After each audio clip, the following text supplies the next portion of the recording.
Salut à tous, j'espère que vous allez bien. Aujourd'hui, on va répondre à plein de questions super intéressantes dans cette nouvelle émission.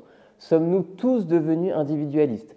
En quoi les réseaux sociaux nous isolent et surtout comment? Pourquoi on est de moins en moins nombreux à faire partie d'un mouvement politique? Et puis finalement, que sommes-nous prêts à sacrifier pour plus de liberté? C'est passionnant, il va répondre à toutes ces questions. Je suis vraiment trop content de recevoir François Dubé, l'un des plus grands sociologues de France, ici dans les studios de Monza pour Bonne Média.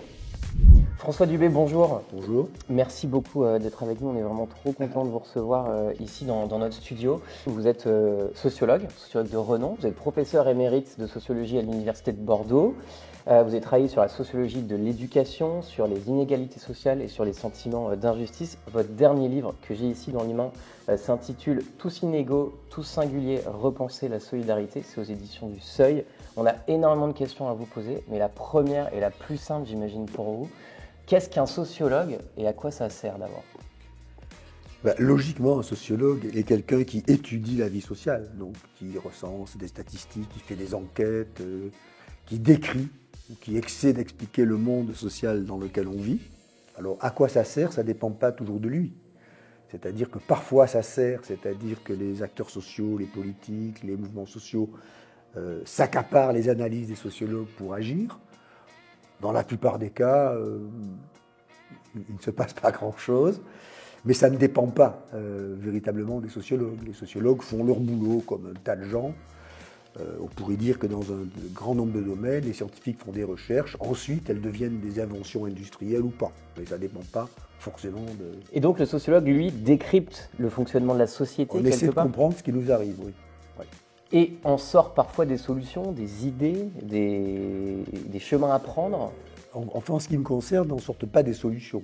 On sorte pour le moins des observations. Des problèmes. Non, des problèmes. Ah, des problèmes. C'est-à-dire que c'est déjà un progrès intellectuel et politique que de définir un problème. Quand on n'est même pas foutu de définir un problème, c'est qu'il y a un problème. On n'est vraiment pas prêt de trouver une solution. Donc, je trouve que si on dit quelle est la nature du problème que nous avons, c'est déjà pas mal. Ensuite, les solutions, on peut y rêver le dimanche matin ou de temps en temps en signant des pétitions dans les journaux. Mais bon, on ne passe pas de l'analyse des problèmes sociaux aux solutions. Bon, je prends un exemple très très bête. Moi, je me suis beaucoup intéressé aux inégalités scolaires. J'ai quelques idées sur qu'est-ce qu'il faudrait faire pour les réduire, mais ça serait grotesque de dire voilà la solution, nommez-moi ministre et tout. Alors pour une raison très simple d'ailleurs, c'est que la plupart des gens résisteraient à vos idées. Pas à mes idées, mais simplement comme les inégalités scolaires avantagent beaucoup d'entre nous, il n'est pas évident que ces gens-là seraient très favorables à ce qu'on réduise les inégalités scolaires. On va revenir évidemment sur ces inégalités-là et toutes celles qui touchent la société. Vous avez écrit un bouquin, je le disais en préambule, Tous inégaux, tous singuliers. Qu'est-ce que vous avez voulu dire dans ce livre? Ce que j'ai voulu dire, c'est que depuis maintenant quelques dizaines d'années, on a le sentiment que les inégalités grandissent, qu'elles explosent, qu'elles se multiplient, qu'elles sont plus fortes qu'avant. Alors, dans toutes les sphères, hein, c'est ça? Dans toutes les sphères. Salariale, toutes les sphères, on a cette impression, les inégalités mondiales, nationales, etc. Or, quand on y regarde de près, c'est pas aussi... C'est vrai, évidemment, les hyper riches sont tellement plus riches, les pauvres sont toujours pauvres, etc. Donc ça, c'est vrai en tout cas. Mais c'est bien sûr vrai. Mais les inégalités, c'est plus compliqué que ça, parce qu'il y a plein d'inégalités. Il y a des inégalités entre des groupes, des sexes et des sexualités. Il y a des inégalités entre des nations. Par exemple... Entre hommes et femmes, c'est ça que vous voulez dire? Entre les sexes, je vais donner un exemple très simple. Aujourd'hui, les 10% des habitants les plus riches de la planète captent 60% de la richesse. Bon. C'est-à-dire qu'ici, là, dans ce studio, on est tous parmi les 10% les plus riches de la planète. Généralement, on le prend très mal parce qu'on dit il y en a de tellement plus riches que nous, etc. Donc, ce que je voudrais simplement dire, c'est que les inégalités, ce n'est pas simplement des chiffres, c'est aussi des expériences. C'est-à-dire que ce qui compte, c'est la manière dont elles sont vécues, dont elles sont représentées, ce qui fait qu'on voit certaines et qu'on n'en voit pas d'autres, que certaines nous scandalisent et que d'autres ne nous scandalisent pas.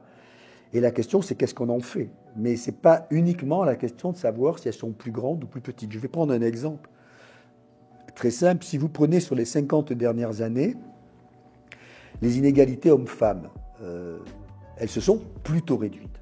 Plutôt réduites parce que les femmes sont plus qualifiées scolairement, elles accèdent à des emplois plus qualifiés, bon, etc. Est-ce qu'elles se sont beaucoup battues aussi pour ça? Elles se sont battues, évidemment, mais elles se sont plutôt réduites.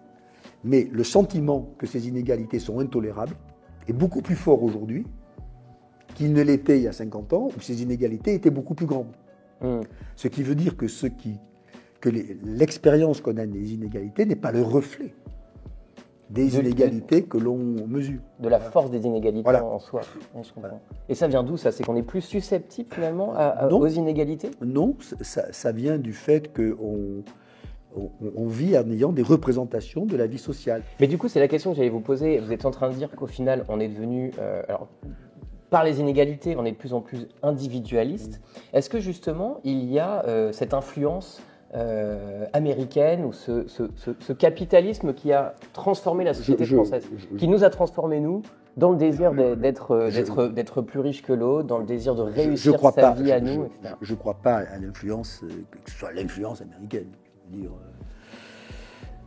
ou l'influence de pays développés, quoi. Non, nous sommes un pays développé, nous sommes un pays riche. Comme les États-Unis, nous étions un pays industriel, qui se vivait d'ailleurs comme un pays, comme une nation homogène, ce qui n'était pas le cas. Non, tous les Français sont catholiques, blancs, etc., ce qui n'était pas le cas, mais c'est comme ça qu'on voyait les choses et qu'on les enseignait à l'école de la République. Bon. Les États-Unis se racontaient les mêmes histoires, disons l'esclavage. Oui, anecdotique. Bon, le monde a changé, le monde s'est mondialisé. D'abord, les cultures se sont complètement interconnectées, les échanges se sont complètement interconnectés, et ce qui nous arrive peut-être un peu avant aux États-Unis, mais ce n'est pas une importation de l'idéologie américaine. Mais est-ce qu'on arrive à savoir ce qui s'est passé? Comment on a évolué vers ce modèle individuel? Je crois qu'on a évolué vers ce modèle parce que nous sommes dans des sociétés démocratiques dans lesquelles l'individu a toujours été une valeur essentielle. C'est-à-dire que on considère que un homme, une voix. C'est ça? Un homme, une voix. Un homme doit avoir toutes les chances de réussir comme les autres. Et un homme doit être le maître de sa vie. Il doit choisir sa religion, il doit choisir sa sexualité, il doit choisir son mariage, il doit choisir ses études, etc. C'est ça l'idéal. D'ailleurs, on ne cesse de dire, c'est lamentable, on ne peut pas choisir parce qu'on est trop pauvre, on n'a pas pu choisir, etc. Donc, c'est ça l'idéal. Mais cet idéal qui est lié à l'histoire, disons, à la modernité démocratique, a été inscrit dans un système de classe et aujourd'hui, il se déboîte. Et donc, on a le sentiment que d'une certaine manière, on est de plus en plus libre, de plus en plus autonome, ce qui est plutôt vrai, évidemment.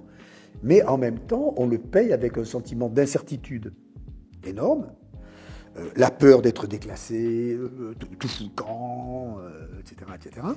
Et d'autre part... Oui, parce que ce sentiment quand même que la société, elle bouge beaucoup aussi, elle bouge très vite tout le temps, et donc c'est ça aussi la peur de l'incertitude. Mais ça, c'est un changement planétaire. Je veux dire que quand vous êtes un écolier français des années 1950, ça vous paraît très très loin, mais au fond, c'est votre grand-père. On vous dit la France, c'est une nation qui est composée de Français, et ceux qui sont étrangers deviendront Français. Bon, c'est déjà l'histoire qu'on raconte. On vous dit, cette nation, elle est dirigée par une bourgeoisie nationale, dans une économie nationale, qui est dirigée par un État national. Comme ça que le général de Gaulle voit la France et que le Parti communiste, qui à l'époque est très puissant, voit la France. Bon. Et donc vous avez le sentiment que le monde qui vous entoure est pesant, il est pénible, mais il est là. Bon. Aujourd'hui, évidemment, si vous prenez tous ces thèmes, les classes dirigeantes, est-ce qu'elles sont nationales? On n'en est pas sûr. C'est du capitalisme financier. Bien souvent, d'ailleurs, les gens qui travaillent dans des grandes entreprises ne savent pas qui est le patron. On ne sait plus qui est le patron. Alors qu'avant, le patron, il vivait dans son château et les ouvriers vivaient en bas du château, mais au moins... autour. Ouais. Enfin, ils se voyaient. Ouais. Aussi, voilà. Bon.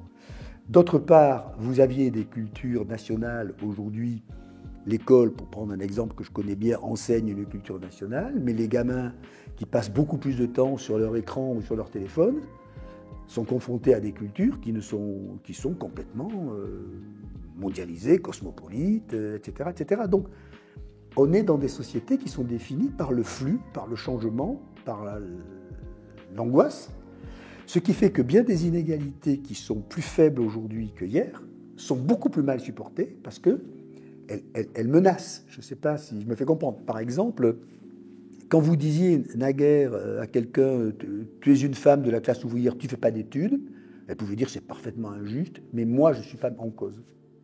Moi je ne suis pas mise en cause. Tandis qu'aujourd'hui on lui dit « tu fais des études et si tu échoues, c'est ta faute ». Alors cette personne va dire « non, parce que j'ai été… » moins responsable. Évidemment, ouais. Je vais me sentir discriminé parce que j'ai été machin, ou parce que vraiment c'est de ma faute, etc., etc. Donc vous avez un transfert. C'est ça l'individualisme, c'est que vous transférez des épreuves sociales vers l'individu. Ouais. Voilà. Et du coup, ça veut dire qu'on a plus de pression aujourd'hui, en fait. Bien sûr. On est plus libre, mais ça se paye. Je vais donner un exemple très simple. Dans la quasi-totalité de l'histoire de l'humanité, on ne choisit pas de croire ou de ne pas croire. On est en Bretagne, on est catholique pendant des siècles. On est dans le Maghreb, on est musulman pendant des siècles. Ça ne se pose même pas. Et puis nous, on a inventé ce truc qui est formidable, qui est la liberté de conscience. Un, je peux choisir de croire ou de ne pas croire. Et deux, je peux choisir de croire ce à quoi je crois, etc. Quelle religion je peux choisir. Ce qui fait que là où vous aviez une sorte de mécanisme social écrasant, vous avez un transfert sur les individus. Et évidemment, ça crée ce qui est bien. Moi, je suis évidemment, je vais vous dire que je ne souhaite pas qu'on revienne avant du tout. Évidemment, Mais évidemment, il faut armer les individus pour qu'ils s'affrontent ce type d'épreuve. Autrement, ça a quelque chose d'une certaine manière d'extrêmement violent. Alors, vu qu'on est dans ce monde très individualiste, si je comprends bien ce que vous me dites, du coup tous très différents aussi, puisque tous singuliers, hein, on a accès à des cultures différentes avec les réseaux sociaux, etc. On a aussi ce sentiment qu'on est du coup de plus en plus isolés, puisqu'on est tellement différents l'un de l'autre, que chacun est un petit peu dans son petit précaré, et il y a ce sentiment d'isolement dont beaucoup parlent quand même. Ouais. Qu'est-ce que vous en pensez ? J'y crois pas tellement, ce sentiment d'isolement. Moi, j'ai le souvenir de sociétés dans lesquelles il y avait des solitudes terribles, des enfermements. Imaginez ce qu'est un village du sud-ouest il y a quelques décennies où on ne sortait pas du village, où l'enfermement, c'était pas… Même la classe ouvrière qui quittait l'usine pour aller dans le quartier et qui faisait chemin. Non, je crois qu'on n'est pas si enfermé que ça. Le problème, c'est qu'on est dans des choix électifs. C'est-à-dire que chacun passe son temps à fabriquer ses propres relations. Mais il y a toujours de la solidarité. C'est pas… Le monde évolue pas vers le pire, fatalement. Mais là où vous aviez des mécanismes qui s'imposaient d'en haut, qui sont maintenant produits par les acteurs eux-mêmes. Je vais prendre un exemple que vous connaissez bien mieux que moi.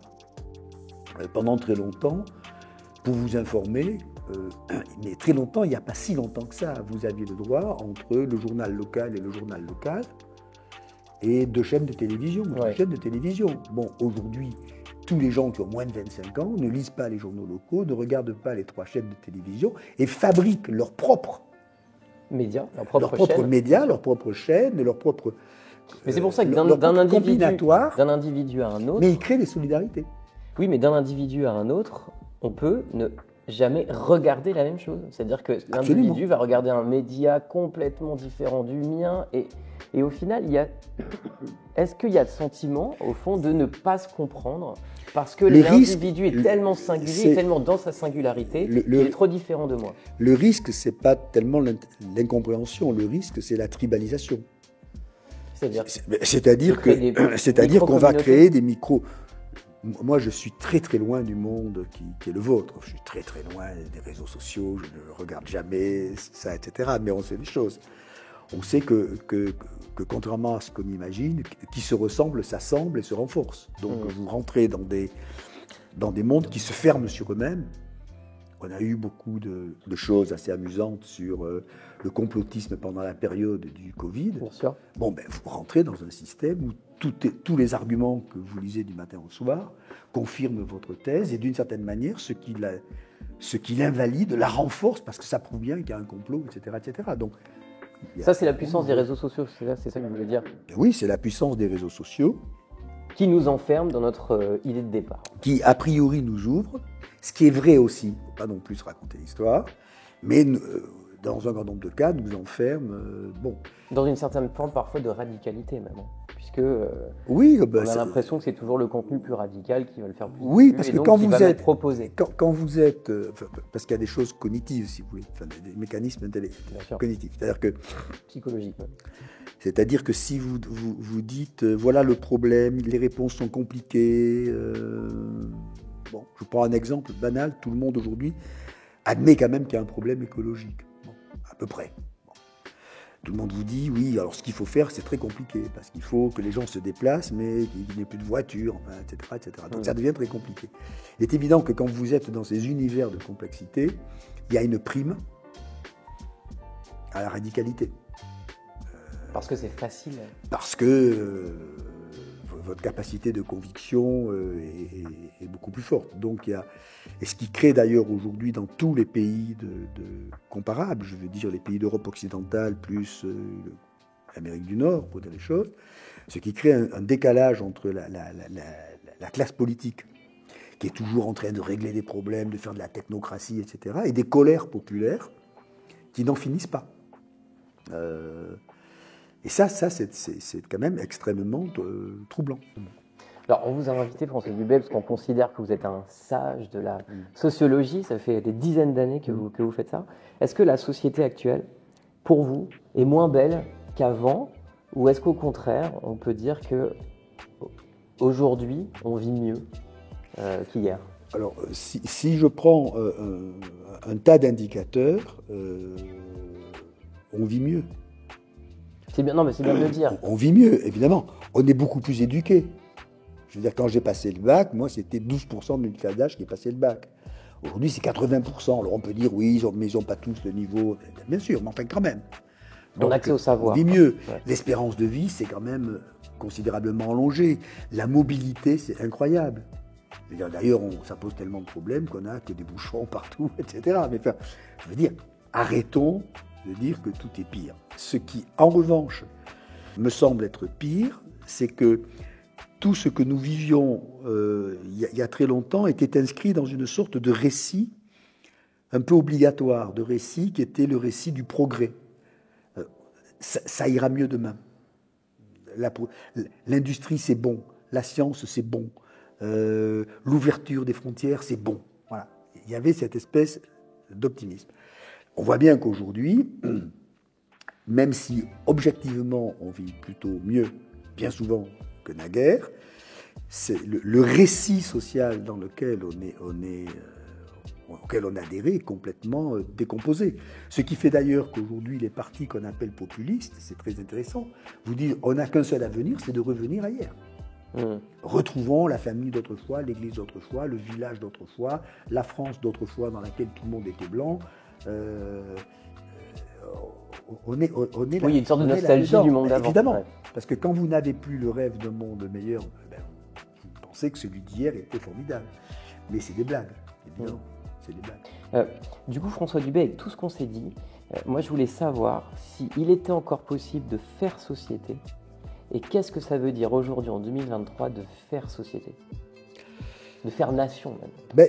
C'est même pas possible. On n'a pas le choix.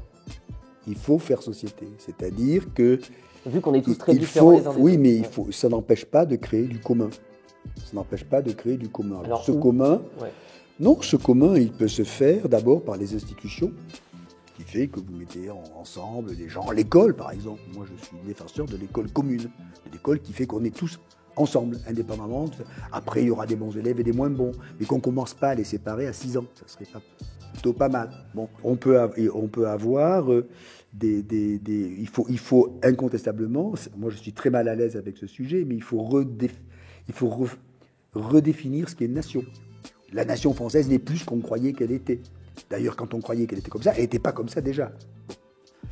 Donc il faut dire qu'est-ce que c'est la France aujourd'hui, avec des gens qui viennent des anciennes colonies, etc., mais qui font partie de... Voilà. Bon, ça se fabrique. Je veux dire, à la fin du 19e siècle, ça s'est fabriqué. On a refabriqué l'imaginaire national. Moi, je pense aussi à des choses qui sont très, très, très décisives, qui apparaissent souvent très microscopiques. Mais aujourd'hui, vous avez énormément en France de prélèvements et de redistribution. C'est-à-dire que grosso modo, la moitié de la richesse est prélevée, et grosso modo, 33 pour les impôts et les taxes, et grosso modo, le tiers de la richesse est redistribué sous forme de prestations sociales, etc. Bon, c'est un système totalement illisible. C'est un système de solidarité qui détruit la solidarité, car personne n'y comprend rien. Vous dites qu'avant, le récit, c'était de se dire qu'il y a du progrès et que ça ira mieux demain. Est-ce que, évidemment, si aujourd'hui on a plus récit, c'est parce qu'il y a l'urgence climatique et le réchauffement de la planète. Donc, forcément, on a du mal à avoir un avenir meilleur. Mais de manière générale, la solidarité a marché bien grâce à la croissance. Grâce à la croissance, vous arrivez, au fond, à partager le gâteau sans que les parts diminuent. Bien sûr. Bon. Aujourd'hui, la solidarité, c'est pour ça que c'est si compliqué, que je suis moi assez indulgent à l'égard des responsables politiques. C'est que la solidarité, ça consiste à partager les sacrifices. Ça consiste à dire, on se déplacera moins, on consommera moins, il y aura moins. On se chauffera moins, on se soignera peut-être mieux, mais on arrêtera de consommer autant de médicaments. Donc, alors, la réponse un peu nécessaire, c'est de dire que les riches commencent, bien sûr. Mais on sait bien qu'il n'y a pas que les riches qui devront faire des sacrifices. Je veux dire, si vous empêchez les riches d'avoir des jets privés, ce que je trouve très bien, il n'y a pas de jets privés, l'impact sur le réchauffement climatique sera beaucoup moins considérable que si vous arrivez à limiter les bouchons qui entourent tous les matins les grandes villes de France. Ce sont des gens modestes qui vont au boulot et qui n'ont pas le choix. Donc, aujourd'hui, la solidarité, c'est particulièrement compliqué et ça crée cette espèce de climat populiste en disant que les autres payent. C'est la faute aux autres, mais en réalité, on est tous embarqués quand même dans la même histoire. Et ce qu'il faudrait arriver à faire, c'est de dire que oui, la solidarité aujourd'hui, c'est plus de partager les sacrifices que de partager les richesses. François Dubuis, on a rencontré des étudiants qui avaient des questions à vous poser. Je vais vous les montrer. Donc il y a Karine, Timothée et Alexis. On va commencer par Karine. Voilà ce qu'elle vous demande. Oui, alors ma question est la suivante. Est-ce que l'individualisation de la société ne mènerait pas à une espèce de solitude, voire à une dépression pour chacun? Ou est-ce qu'il ne vaudrait pas mieux donc faire un retour en arrière et pouvoir s'identifier à une masse ou en tout cas à un groupe social à laquelle on appartient? Sacrée question de Karine, très étudiante en sociologie, donc elle sait de quoi elle parle. Oui, mais c'est une question aussi vieille que la sociologie, puisqu'elle est étudiante en sociologie. Il y a quelqu'un qui posait déjà cette question il y a plus d'un siècle à Bordeaux, qui s'appelait Durkheim. Il disait « la modernité, c'est la solitude, il faut retrouver du lien », etc. Donc, c'est évident que c'est l'épreuve de la modernité. Donc on a toujours ce problème avec la solitude et l'isolement. On a le même, il n'a pas changé, on a l'épreuve de la modernité. Il y a beaucoup de livres qui ont été écrits là-dessus, des livres sur l'obligation de réussir, l'obligation d'être le meilleur, etc. Bon, je pense au livre d'Alain Ehrenberg sur la dépression que ça crée, etc. Mais si on revenait au système de naguère où vous êtes protégé par la famille que vous ne choisissez pas, par l'église que vous ne choisissez pas, etc., je ne suis pas sûr que cette étudiante serait ravie de retrouver ce monde-là, cet enfermement. Donc, regardons le monde tel qu'il est, trouvons des réponses, mais n'imaginons pas, d'une part, que c'est l'enfer absolu, et d'autre part, qu'il y a des paradis perdus. Autre question d'Alex. Est-ce qu'aujourd'hui, en France, là où je suis né, ça va impacter qui je vais devenir et ce que je vais faire? Qu'est-ce qu'il appelle Là où je suis né, est-ce que ça va, en gros, le prédestiner à ce qu'il va être et ce qu'il va faire? Pas plus qu'autre chose, pas moins qu'autre chose. Je veux dire, on est déterminé. Alors, on est déterminé, c'est compliqué. C'est-à-dire qu'on est affecté par la classe sociale de ses parents, leur niveau d'études, ses relations, la qualité de l'école, l'endroit où on est né. Oui, etc. le lieu où on est né, c'est ça. Tout détermine. Détermine ce qu'on va être. Tout détermine. Alors, en même temps, ce qu'il faut bien comprendre, c'est que c'est un déterminisme qui joue sur des collectifs. Quand on fait des statistiques, il n'y a pas photo. Mais qui ne joue pas aussi fortement sur les individus singuliers. C'est-à-dire que vous pouvez dire, en moyenne, les gens qui naissent dans ce canton pauvre d'Aquitaine font moins d'études supérieures que les autres, en moyenne, mais il n'empêche que beaucoup d'entre eux font des études supérieures et que beaucoup de ceux qui naissent dans les bons quartiers n'en font pas. Donc il y a quand même des particularités. Il faut toujours, c'est vraiment le péché capital de la sociologie, ça serait de dire je transfère des mécanismes que j'observe au niveau collectif sur des groupes, des ensembles, et je fais que chaque individu en est. Je vais donner un exemple très simple que je disais avec mes étudiants. Vous pouvez dire, les Américains pèsent en moyenne 80 kilos. Les Français pèsent en moyenne 70 kilos. Mais peut-être qu'aucun Américain ne pèse 80 kilos et qu'aucun Français n'en pèse 70, parce que vous en avez qui pèsent 120 kilos et d'autres qui en pèsent 50, etc., etc. Mais en moyenne. Donc, ça serait... Voilà. Ce serait gommer les particularités. Il faut connaître les mécanismes sociaux et ne pas en faire des lois, parce que ça ne marche pas. Et dernière question de Timothée, rencontré aussi étudiant en fac. Est-ce qu'il y a autant de bonnes écoles privées, donc du coup payantes, que de bonnes écoles gratuites, qui seraient du coup publiques?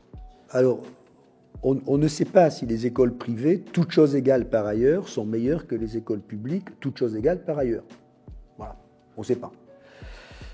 C'est-à-dire qu'il faudrait qu'on ait des publics... Vous avez compris, mais le point quand même sur les inégalités entre quelqu'un qui aurait de l'argent, qui serait capable de faire une bonne école payante, et quelqu'un qui n'a pas d'argent. L'avantage de l'école privée, c'est que quand on regarde ce qu'on appelle l'indice de position sociale des établissements scolaires, il est très supérieur à celui des établissements publics. Donc les écoles privées ont un avantage qui fait qu'elles ont des élèves plus riches et meilleurs parce qu'elles les trient Bien sûr.